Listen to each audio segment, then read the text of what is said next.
जब भी चुनाव आता है पूरा सरकारी तंत्र मंत्री से लेकर के संतरी तक सब जनता की राय लेने लगते हैं उन छोटे-छोटे कामों के लिए। दोस्तों मैं आपको बताऊं अभी जैसे बिहार का चुनाव है, अमित शाह जी गए थे वहाँ पे रैली में। मतलब जनता से पूछ रहे हैं कि घुसपैठिए हैं तो क्या उसको भगाया जाए कि नहीं भगाया जाए। राहुल बाबा कह रहे हैं घुसपैठिए बिहार में रहेंगे, बिहार में घुसपैठियों को रहना चाहिए।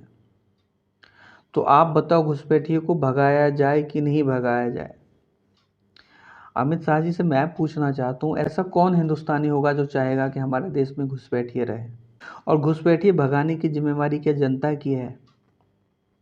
आप देश के गृह मंत्री हो, अगर आपको याद ना हो तो आपको कौन रोक रहा है घुसपैठियों को भगाने के लिए।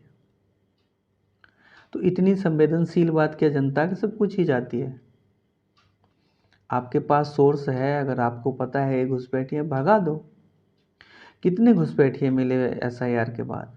100, 50, 10, 20?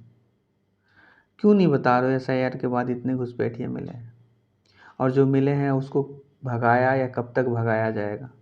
दोस्तों कुछ नहीं, ये सब आपकी भावना से कनेक्ट होना चाहते हैं, आपसे इमोशनली कनेक्ट होकर के आपसे वोट लेना चाहते हैं और कुछ नहीं है। क्योंकि अगर ऐसा नहीं है तो ये चुनाव से पहले भी तो आ सकते थे। क्या नोटबंदी हुई तब आपसे पूछा इन्होंने कि हम नोटबंदी करें या ना करें?